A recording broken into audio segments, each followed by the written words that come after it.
Há quase 70 anos, esses homens eram meninos recém-saídos da escola. De uma só tacada, você deixa de ser um menino e se torna um homem. Jovens demais para serem envolvidos pelo momento mais sombrio do mundo, o último ano da Segunda Guerra Mundial.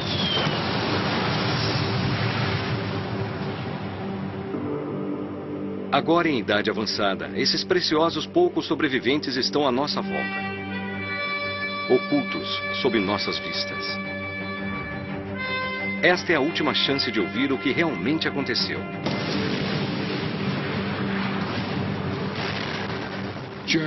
Corpos de alemães, corpos de canadenses, corpos de britânicos. O cheiro, o fedor. Isso é a guerra. Isso é a guerra. Do desembarque nas praias do dia D, a luta na Batalha das Ardenas do inverno congelante e o avanço pela Europa revelando os verdadeiros horrores da Alemanha nazista. Como os seres humanos podem fazer aquilo a outros seres humanos?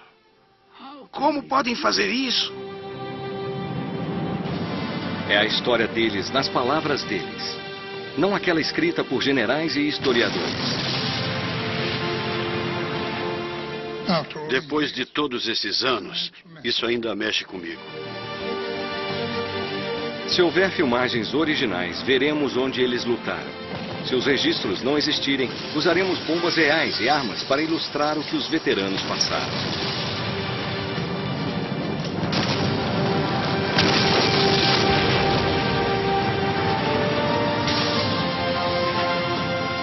Essa é a história do último ano da Segunda Guerra Mundial na Europa, contada pelos últimos heróis de guerra.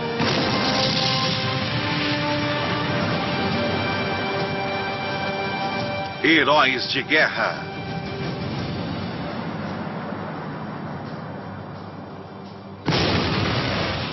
A Batalha de Arnhem. A invasão aliada da Europa continuava. Até então, eles haviam sido bombardeados, alvejados por atiradores de elite e massacrados nas praias. Parecia que a maré estava virando. Parte dos exércitos aliados saiu do rio Sena, na França, quase sem resistência, por 320 quilômetros, liberando Arras, Bruxelas e Antuérpia. Entre eles estava o primeiro-tenente Patrick Delaforce. De família militar, Patrick sempre soube que poderia ser convocado para servir ao seu país caso a guerra irrompesse. A recepção da liberação na Antuérpia foi absolutamente estonteante. Foi tão grande que ficou na história da guerra. Todas as tropas estavam fazendo o máximo para continuar a guerra e as garotas os beijavam. Aqui está o meu bebê, beije o meu bebê.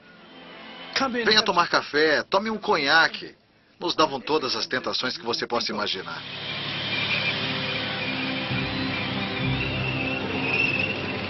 Para alguns, era a primeira vez que viam rostos amistosos. Depois de quase 3 meses, Patrick e seus companheiros das tropas britânicas tiveram uma grande sensação de realização. Antuérpia, na época, era o maior porto da Europa. Foi o maior peso para o exército britânico.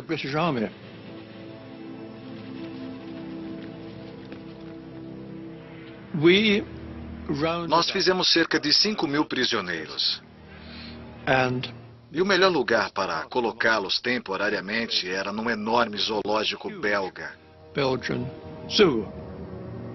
Meu general, Pip Roberts, me disse que a Cruz Vermelha tinha sido avisada que colocar prisioneiros desarmados num zoológico não estava de acordo com a Convenção de Genebra. Então, ele simplesmente escreveu de volta dizendo, bem, os belgas comeram todos os animais, então qual é o problema?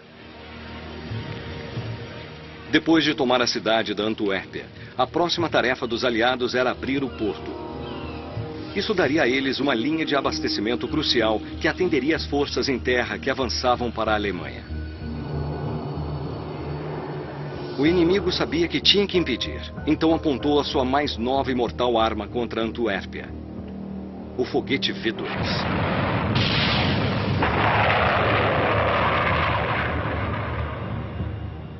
Ken Sturdy estava baseado lá quando os primeiros foguetes chegaram. Os V2 não destruíam apenas uma casa, mas toda uma rua. Não era possível se abrigar porque não dava para ouvi-los. Houve um ataque de que ele se lembra mais do que qualquer outro. Um V2 caiu num cinema, atrás da tela. Um lado do cinema foi totalmente destruído. Isso mesmo, um lado onde a plateia estava ficou intacto. Mas tinha muita gente. Imagina o tamanho da plateia do cinema.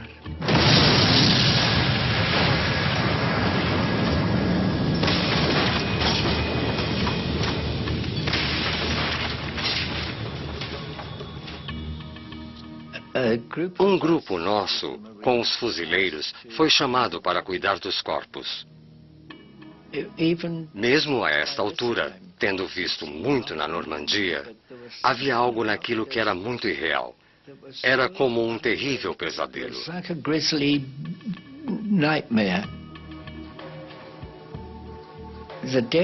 Os mortos estavam sentados, encarando a tela, mortos pelo choque. Foi a onda de choque que matou as pessoas que olhavam para a tela.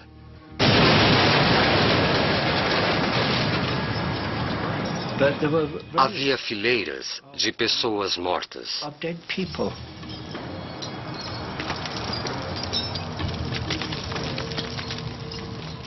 Eu consigo falar disso agora, mas por um tempo eu não queria nem pensar naquilo.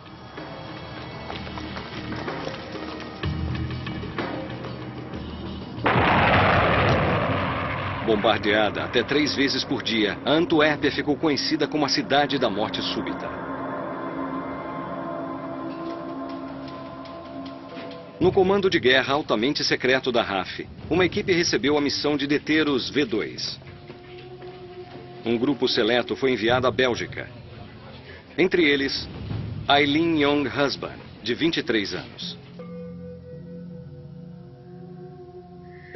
No fim de novembro, me informaram que eu seria mandada para o exterior. Eu não podia contar ao meu marido, pois eu estava casada na época há umas 6 semanas. Não podia dizer onde ou por que eu estava indo. 8 de nós fomos escolhidos. E o nosso trabalho era encontrar os caminhões de lançamento daqueles V2. Com isso, nossos bombardeiros Mosquito, que estavam voando em seções 2 aviões por toda a área, provavelmente para evitar o lançamento, poderiam bombardear os caminhões. Todo o esquema era, nós não podíamos impedir os V2, mas se conseguíssemos nos livrar de todos os caminhões, eles não poderiam lançá-los. Então foi isso que fizemos.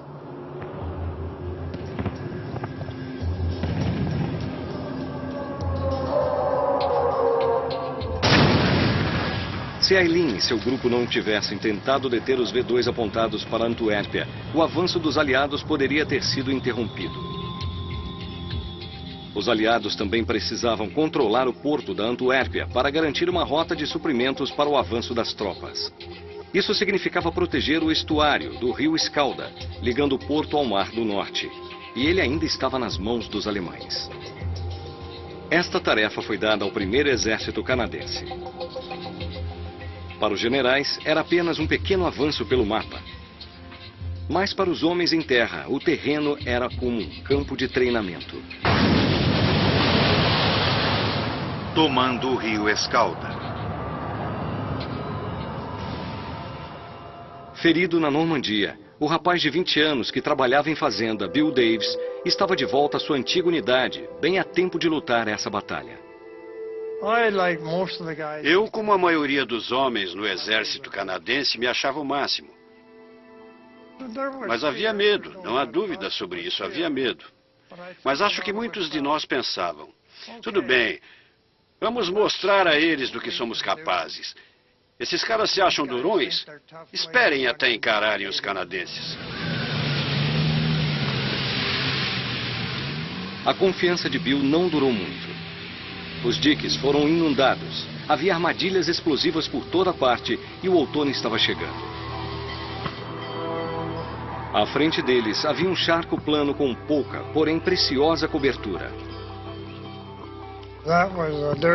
Foi o trabalho mais sujo que tivemos em toda a guerra. Tomar o rio Escalda. O tempo estava ruim, o frio, neve, chuva, e nenhum lugar para se aquecer ou secar.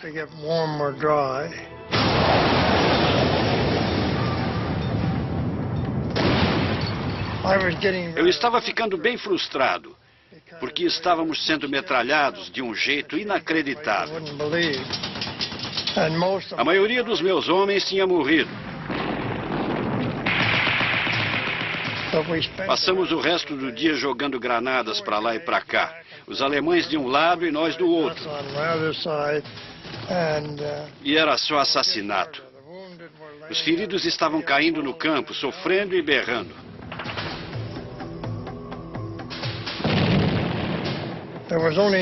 Restavam somente 19 de nós, de uma companhia de mais de 100. E quando estávamos recuando, eu cruzei com o comandante da nossa companhia, Major Popham, que estava caído lá. Tinha sido atingido na cabeça no começo do dia. Então eu fui pegar o estojo de mapas dele, documentos e tudo, para os chucrutes não pegarem. E levei um tremendo susto.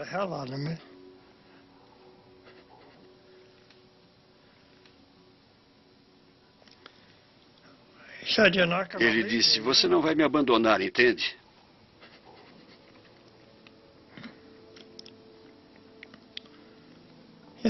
Você não vai me abandonar aqui, Scoop. Era o meu apelido. Eu só disse... Eu não sabia o que dizer no começo, porque o escalpo dele estava aberto atrás. Eu coloquei então uma faixa nele e disse, Major, eu não consigo carregar o senhor, mas vamos o mais longe que pudermos. E nós fomos apoiados um no outro. Levei ele até onde havia alguns jipes recolhendo os feridos, e foi a última vez que o vi. Eu queria colocá-lo numa maca, mas ele não queria ir.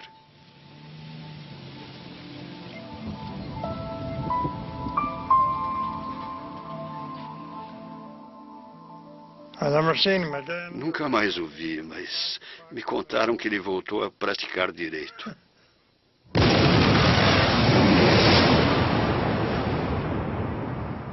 O primeiro exército canadense estava tentando tomar o vale do rio Escalda para liberar o porto da Antuérpia como rota de suprimentos. Os alemães estavam determinados a impedi-los e atacaram com artilharia pesada e morteiros.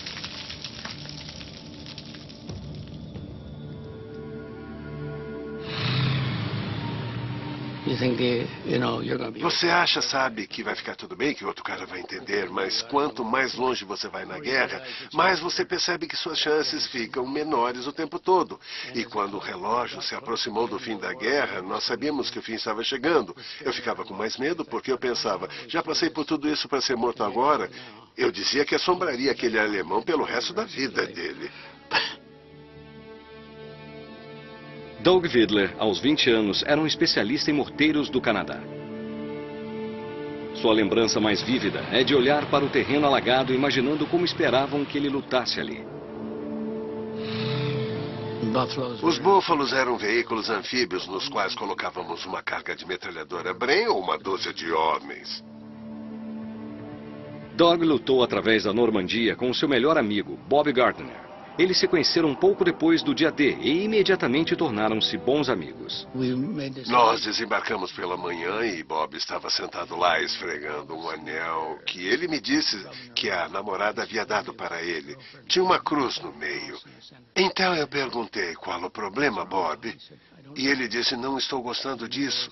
Ele nunca tinha falado antes assim. E eu disse, droga, já passamos por coisa pior e que não estávamos ruim naquela hora. Mas foi uma noite ruim. Eles nos bombardearam feio. Bob e eu lutamos a noite toda. No dia seguinte, nós estávamos dormindo num celeiro, porque tínhamos ficado acordados a noite toda. E então, de manhã, por volta das 8, nós fomos dormir. E por volta das 11, o celeiro foi atingido por um projétil.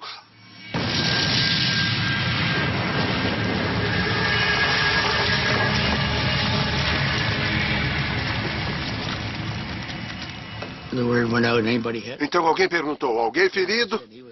E o Black disse que fora atingido no joelho. Então eu chacoalhei o Bob e perguntei, Bob, o Black foi atingido? E o Bob rolou, estava com um estilhaço na cabeça. Só um estilhaço, mal sangrava. Ele estava morto.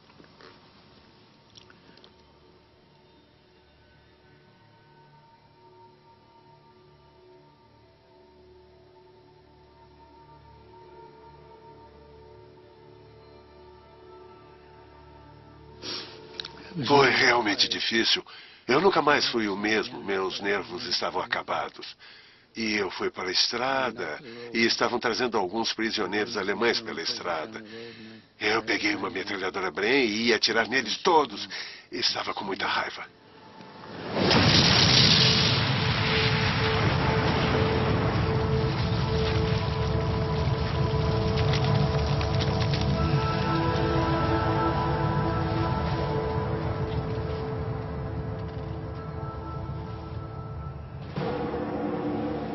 Era crucial que os canadenses defendessem o Vale do Escalda. Tropas de paraquedistas britânicos e americanos em breve precisariam de suprimentos. Eles receberam ordens para saltar atrás das linhas inimigas e capturar uma série de pontes sobre canais e rios entre as fronteiras holandesa e alemã.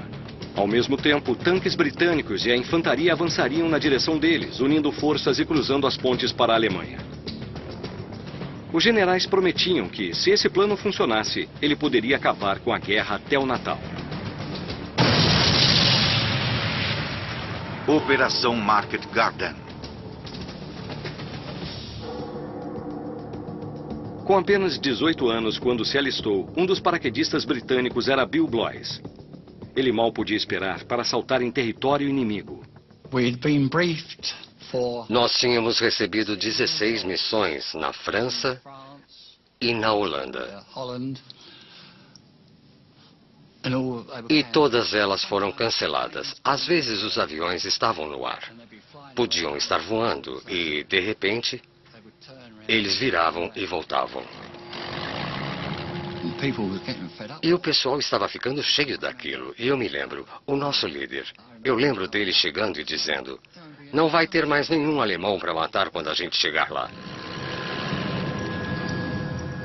A frustração crescia, como se lembra o então aprendiz de ferreiro de 21 anos, Johnny Peters. Eles nos chamavam de Exército Natimorto, porque nós estávamos lá há 3 semanas e nada acontecera. 17 de setembro de 1944. Finalmente a hora chegou e ficamos felizes por sair, porque nós queríamos começar a lutar. Era o nosso propósito. Em 17 de setembro de 1944, esse lançamento maciço de paraquedistas envolvia 30 mil homens, o maior da história. Realmente dava para passar de um avião para o outro através de todo o canal. Era tão grande que alguns aviões ainda estavam decolando na Inglaterra, enquanto os homens estavam saltando na Holanda. Parte dos paraquedistas dos Estados Unidos receberam ordens de saltar em Eindhoven, Von e Wegel e tomar as pontes para o avanço das forças em terra. Um dos homens responsáveis por levá-los ao seu alvo era o tenente de 21 anos, Frank Gregg. Era uma tarde de domingo, por volta da 1h. O sol estava brilhando e eu pousei bem na zona de salto. E ela estava cheia de grandes vacas holandesas, vacas leiteiras. E elas entraram em pânico, é claro, quando todos aqueles paraquedas começaram a descer. E eu pensei, meu Deus, eu odiaria escrever para a casa do hospital dizendo que havia sido seriamente ferido por uma grande vaca holandesa.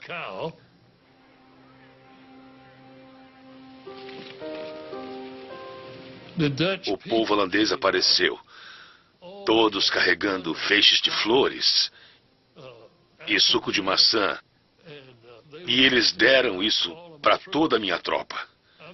Eu tentava chamar a atenção da tropa e seguir em frente com o nosso objetivo, que era uma ponte férrea. E então, enfim, nós finalmente conseguimos afastá-los das vacas e depois das pessoas.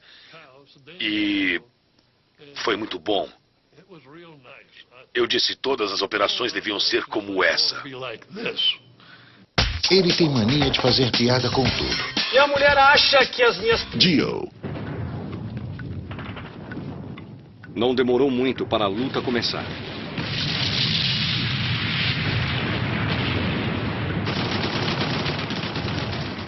Os alemães atacaram, e atacaram pesado, porque eles estavam se retirando da Normandia e toda a área ao longo do Canal da Mancha e da Bélgica. Então havia um terrível grupo de alemães na Holanda e nós os encontramos.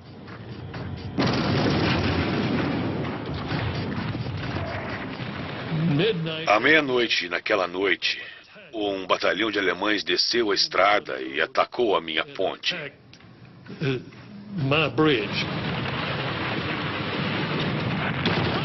Eu não achei que sobreviveria, porque perdi cerca de 1/3 da minha companhia.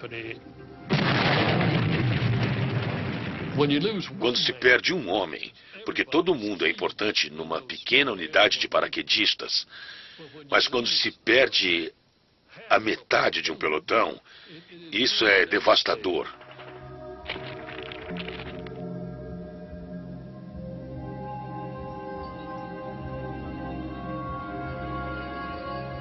Aí você se senta e tem que escrever cartas para as famílias. E você provavelmente está morto de cansado, de lutar o dia todo. Mas quando se tem uma chance, você não pode deixá-los avançar ou nunca vai recuperar terreno. Então você tem que se sentar e escrever as cartas para casa, e isso é difícil. É com profundo pesar que eu informo que seu filho ou sobrinho, ou seja lá quem for o parente mais próximo indicado no registro, foi ferido em ação e morreu em seguida no hospital, ou foi morto no campo de batalha, ou seja lá onde foi. Nós tínhamos que ser muito brandos, porque estávamos sob uma rígida censura. Sabe, na época, era só o que você podia dizer. Ele foi um bom soldado.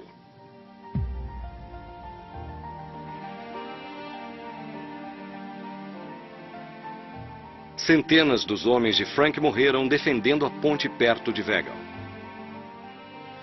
Eu consegui defender aquela ponte para o caso dos britânicos terem que usá-la para passar com os tanques e caminhões. E eles me condecoraram por defendê-la. Eles nunca usaram a ponte. Nunca.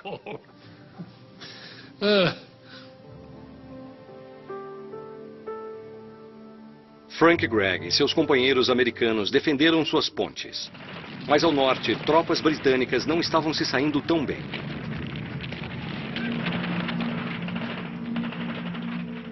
Elas foram instruídas pelo general Browning a defender uma ponte por 48 horas. Forças em terra a 100 quilômetros de distância viriam substituí-las.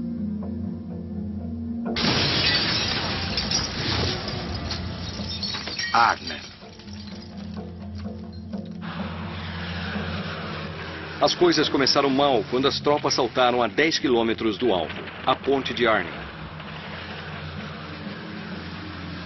Elas foram lideradas pelo major de brigada de 26 anos, Tony Hibbert.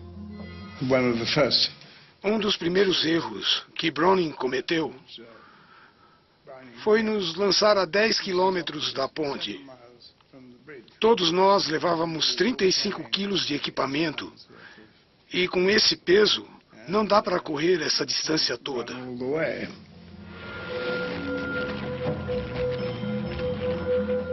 Com 93 anos, Tony Hibbert é um dos poucos oficiais que lutaram em Arnhem e que ainda estão vivos hoje. Ele estava ciente de que o alto comando sabia de uma divisão de Panzers se reequipando perto de Arnhem. seus superiores desprezaram o fato e mandaram as tropas a si mesmo. Você aceita as ordens e vai em frente. Não se pode fazer mais nada.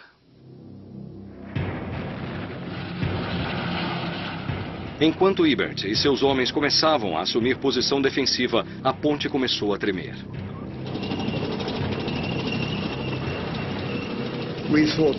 Nós achamos que os tanques fossem, na verdade, os nossos próprios tanques vindos do sul. Aqueles que realmente viriam nos dar apoio. E nós tínhamos umas 160 pessoas na ponte e todos eles tiraram os capacetes, puseram as boinas e saíram para saudá-los.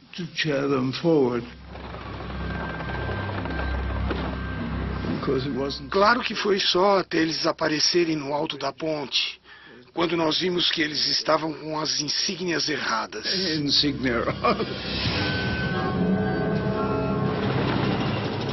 Eram panzers alemães, seguindo para a ponte de Arnhem, diretamente para Tony Hibbert e seus homens. Todos tiveram que se jogar para trás e tivemos uma batalha maravilhosa.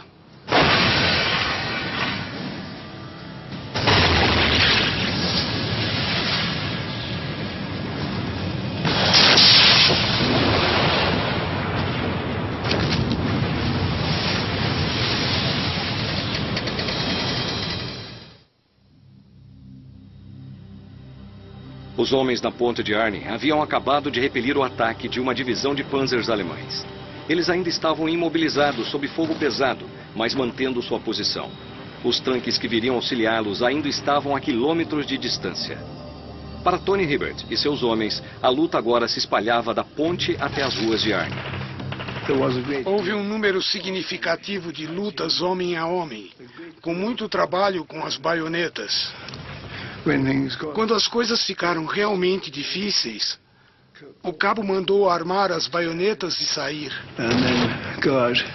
E os alemães saíram correndo, pois não gostavam disso. Eles posicionaram atiradores por toda a cidade. Então os britânicos fizeram o mesmo. Johnny Peters, de Liverpool, tinha um dom natural com o rifle. Os alemães continuaram atirando daquelas áreas o dia todo. Era como estar num filme de bang bang. Eles estavam se exibindo, ting, ting. Foi cômico na hora. Mais tarde, a patrulha de alemães passou bem na nossa frente. Um oficial com uns 20 ou 30 soldados. Nós abrimos fogo contra eles, e eles eram um alvo fácil, entende? Nós matamos vários dos homens deles. Eu vi um sujeito e o sargento Watkins disse, pegue aquele homem. Então eu tive sorte e o acertei. Nós fomos treinados para matar. O primeiro homem que eu matei, eu mirei nele e pensei comigo mesmo antes de atirar. Ele tem uma mãe, ou uma namorada, ou uma esposa. E foi a única vez que pensei nisso antes de atirar nele.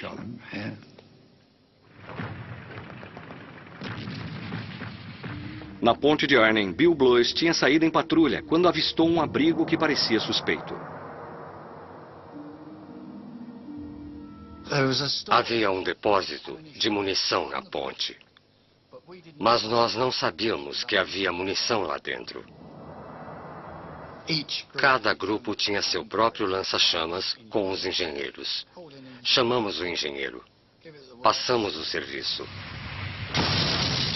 Ele explodiu com uma bomba. Bem.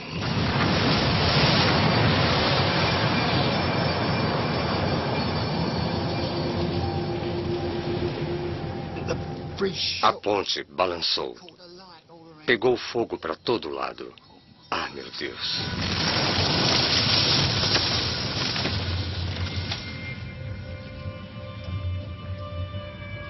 Nas ruas em volta da ponte, os alemães em maior número e com maior poder de fogo estavam derrotando os britânicos.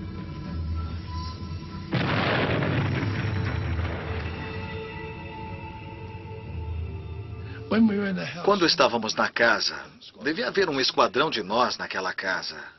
Os chucrutes começaram a atirar, é claro. Nós então corremos e entramos na casa ao lado. Eles nos seguiram e nos deixaram entrar nela. Eles tinham aqueles tanques enormes e explodiram à frente das casas. E eles as derrubaram, uma de cada vez, enquanto nós saíamos. E eles nos seguiam e nos deixavam entrar.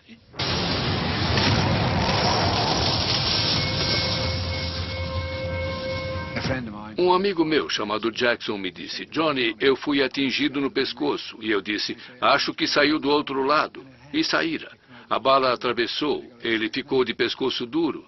E então eu disse a ele... Eu sabia que ele estava em choque. Eu perguntei: acha que eu posso ir tentar encontrar um pouco de chá em algum lugar? Então ele disse: sim, se você não se importa.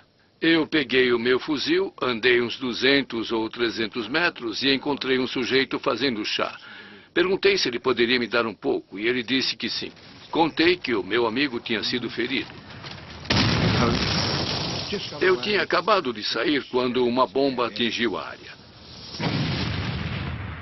Eu olhei para o chá, estava cheio de areia, então eu o joguei fora.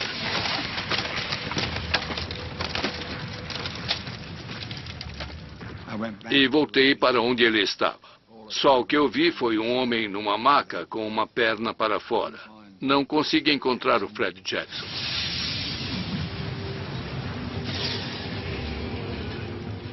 Johnny nunca encontrou o Fred Jackson. Se não tivesse ido buscar o chá, Johnny poderia não estar vivo hoje. Na ponte de Arnhem, a situação era caótica. Os médicos eram incapazes de remover os feridos, os rádios não funcionavam e os homens estavam totalmente isolados. As forças em terra enviadas para apoiar os aliados ainda estavam a quilômetros dali. Os generais haviam planejado que 10.000 homens defendessem a ponte de Arnhem por 2 ou 3 dias. Em vez disso, 740 homens a defenderam por mais de 3 dias. Por conta disso, os alemães intensificaram os ataques.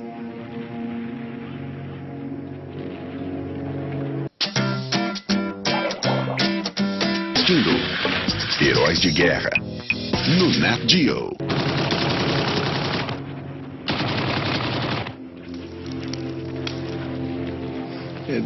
Eles estavam jogando bombas de fumaça em nossos prédios. E elas, é claro, têm fósforo. E pelo menos metade dos nossos homens no prédio do quartel-general daquela brigada teve que passar o tempo todo apagando incêndios. A artilharia disparava o tempo todo. Os projéteis queimavam, mandando grandes pedaços de cascalho pelo ar à nossa volta.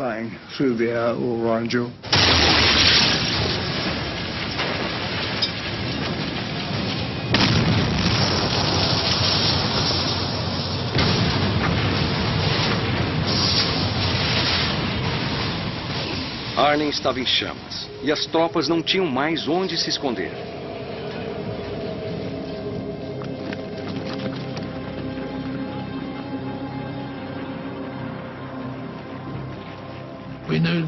Nós sabíamos que o jogo havia acabado.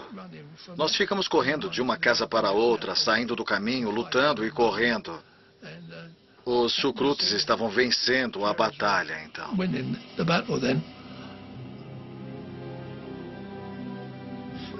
Nós tínhamos 2 médicos e eles estavam trabalhando como loucos. As baixas começaram a crescer muito mesmo. E os alemães sabiam disso. Eles estavam virtualmente sem dormir. Estávamos sem água. Nós ficamos sem comida e sem nenhum medicamento. E todos eles mantiveram um moral elevado. E ainda estavam rindo e brincando. Eles não pensavam neles mesmos como gente muito valente. Eles eram os melhores.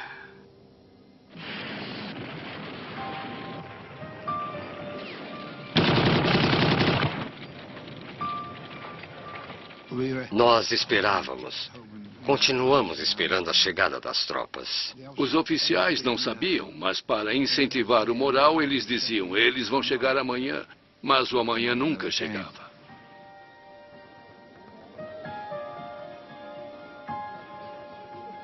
Incapazes de tratar dos feridos, os aliados perceberam que teriam que engolir o orgulho e levantar a bandeira branca. Tudo estava destruído. Eu senti vergonha por estarmos lá e desapontarmos aquelas pessoas. Para mim, aquilo nunca devia ter acontecido.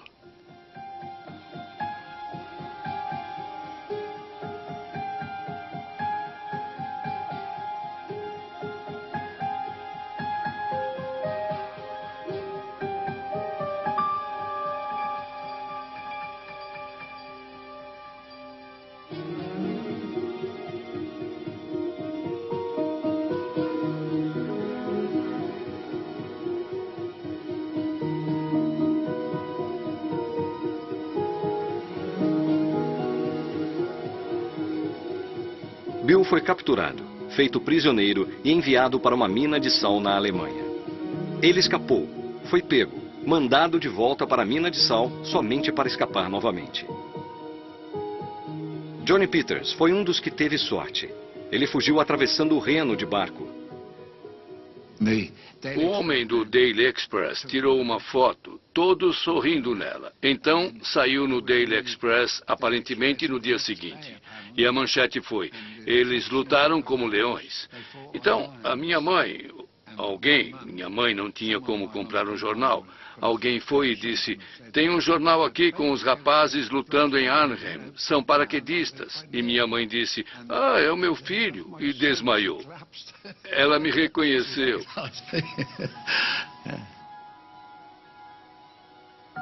Tony Hibbert também foi feito prisioneiro. Ele se escondeu nos escombros do que havia sido Arnhem, só para ser achado por oficiais alemães e ser levado com alguns de seus homens.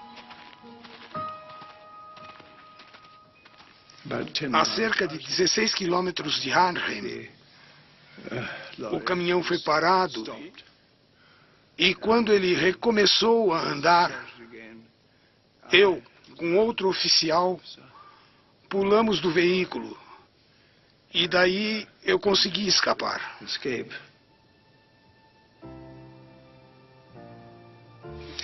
Enquanto eu fugia, o cabo alemão encarregado do caminhão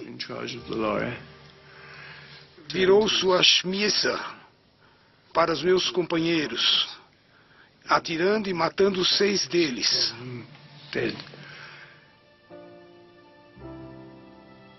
Isso irá ficar comigo pelo resto da minha vida. Acho que é a única vez que me lembro de alguma emoção real.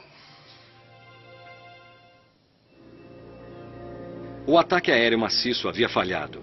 As tropas haviam pousado em locais diferentes, quase a esmo por toda a Europa, e não conseguiram se conectar. A Operação Market Garden fora um desastre. Os canadenses tiveram mais sucesso. Eles quase tomaram o Vale do Escalda e o estuário que abriria o porto da Antuérpia. A ilha de Walcheren era a fortaleza final ainda em mãos inimigas. Ela estava pesadamente fortificada com enormes plataformas de artilharia de concreto. Ilha de Walcheren. Para apoiar os canadenses, os generais enviaram destacamentos de fuzileiros. Entre eles estava Jim Kelly, de Liverpool. Eles disseram que tinham de tomar aquela ilha. E ela se tornou tão importante porque ela dominava o estuário do Escalda. E nada podia passar por ela porque lá havia uma artilharia maciça em plataformas de concreto enormes.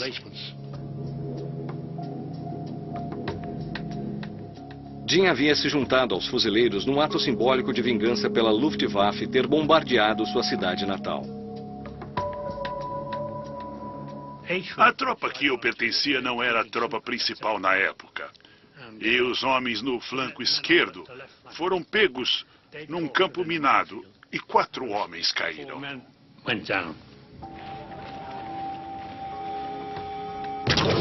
Escondidos com cuidado abaixo da superfície inundada, os alemães haviam coberto o terreno com minas conhecidas como betes saltitantes. Era isso que acontecia quando a bota de um soldado detonava o dispositivo. Jim sabia que tinha de pisar com cuidado para tirar seus companheiros. Eu atravessei o caminho minado e fui tateando o caminho até o primeiro homem. Quando eu o ergui, houve um estalo. E uma mina surgiu no chão entre as costas dele, no meio das costas dele e meu peito. Eu tinha 4 segundos, acho.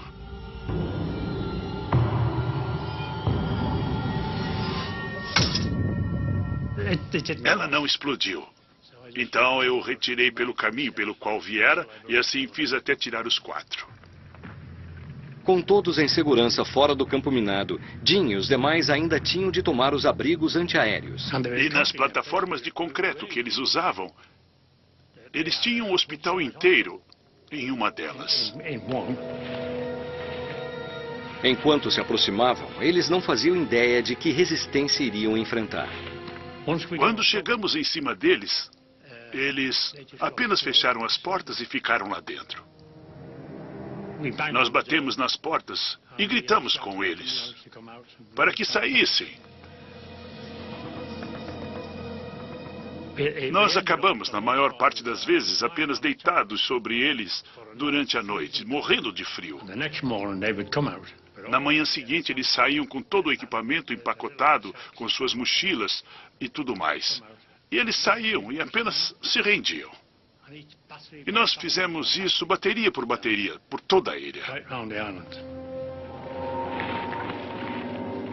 Derrotados, os alemães estavam desistindo. Jim e seus homens começaram a se mover rapidamente de abrigo em abrigo entre as dunas, assumindo que levariam todos os alemães como prisioneiros. Nós descemos as dunas de areia e assim que chegamos à depressão, os alemães atiraram. Eles sabiam que haviam nos aprisionado naquele buraco. E logo em seguida veio uma chuva de projéteis e morteiros sobre nós. Pagamos o preço.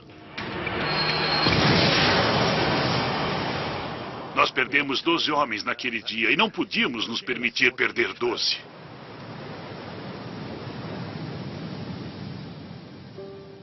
Jim sofrera diversos ferimentos com os estilhaços. Foi levado ao hospital e voltou à Inglaterra. Foi mencionado na nota de deferimento por seu papel em Walcheren.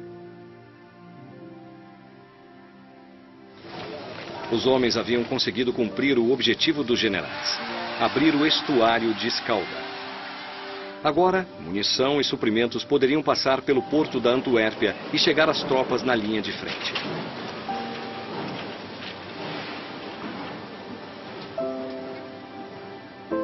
As atrocidades que Doug Widler testemunhou, incluindo a perda do amigo Bob, resultaram no que hoje é conhecido como transtorno de estresse pós-traumático. Perder meu melhor amigo e o bombardeio realmente me afetaram. No final, eles queriam que eu fosse sargento e eu recusei.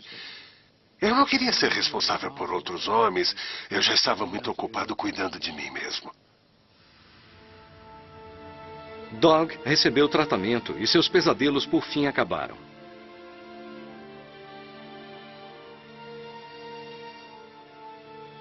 Após ajudar o comandante ferido de sua companhia, Bill Davis, também conhecido como Scoop, foi ferido e voltou para casa. Como eles conseguiram fazer o serviço, eu não sei, mas estou muito orgulhoso.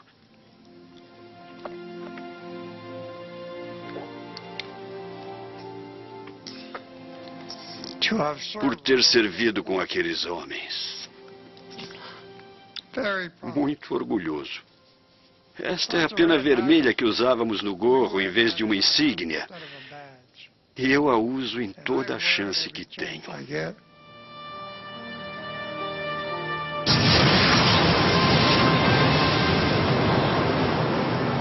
Versão Marshmallow São Paulo.